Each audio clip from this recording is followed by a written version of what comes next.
নমস্কার বন্ধুরা, জ্ঞানামৃত মোটিভেশনাল চ্যানেলে আপনাদের সকলকে জানাই সাদর আমন্ত্রণ। প্রত্যেক দিনের মতো আজও আমি আপনাদের কাছে একটি নতুন ভিডিও নিয়ে চলে এসেছি। আশা করছি ভিডিওটা আপনাদের ভালো লাগবে। যদি ভালো লাগে তাহলে অবশ্যই লাইক, শেয়ার, কমেন্ট করে আমাদের পাশে থাকবেন। আর আপনি যদি এই চ্যানেলে নতুন হন তাহলে অবশ্যই চ্যানেলটিকে সাবস্ক্রাইব করে পাশের বেল আইকনটি প্রেস করে রাখবেন, যাতে এই ধরনের শিক্ষামূলক ও আধ্যাত্মমূলক ভিডিও সবার আগে আপনার কাছে পৌঁছায়। তাহলে চলুন আর সময় নষ্ট না করে ভিডিওটা শুরু করি।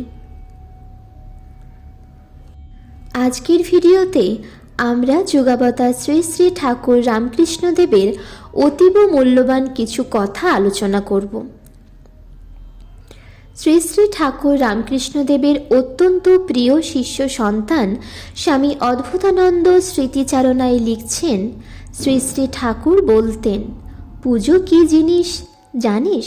ঠাকুর বলতেন, তাকে কি দেব, সবই তো তার। ভালো ভালো জিনিস যা দিবি সবই তো তার, তার ছাড়া আর তো কারো নয়। এরপর ঠাকুর একটি খুব সুন্দর গল্প বললেন।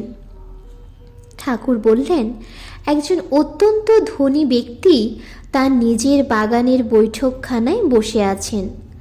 বাগানের মালিরা সবাই বাগানের বিভিন্ন কাজে ব্যস্ত আছে। এমন সময় দারোয়ান এসে বাগানের মালিককে বলল, বাবু, কাল থেকে আপনার জন্য গাছ পাকা পেঁপে তুলে রেখে দিয়েছি, আপনি এটা নিন বাবু।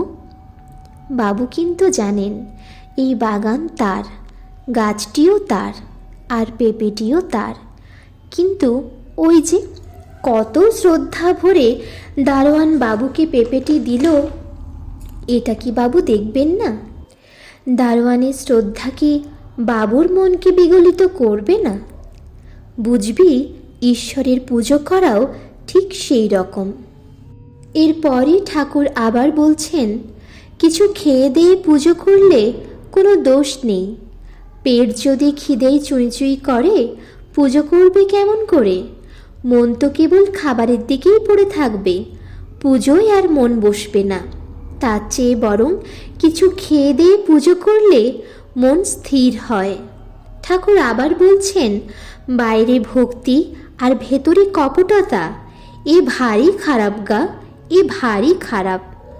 ওখান থেকে ঈশ্বর অনেক দূরে। যারা কেবল স্বার্থ নিয়ে ভক্তি করে তাদের কিছুই হয় না। এই জন্যই শ্রী শ্রী ঠাকুর রামকৃষ্ণদেব বলেছেন, মন ও মুখ এক করে ভক্তি করতে হয়। লোক দেখানো ভক্তিতে কোনো ফল হয় না, ওসব হলো পাটোয়ারি বুদ্ধি। লোক দেখানো ভক্তি ভাব বেশি দিন থাকে না, সময় মতো আসল স্বরূপ ঠিক বেরিয়ে পড়ে। তাই যা করবে অন্তর থেকে প্রীতি ও শ্রদ্ধার সঙ্গে করবে।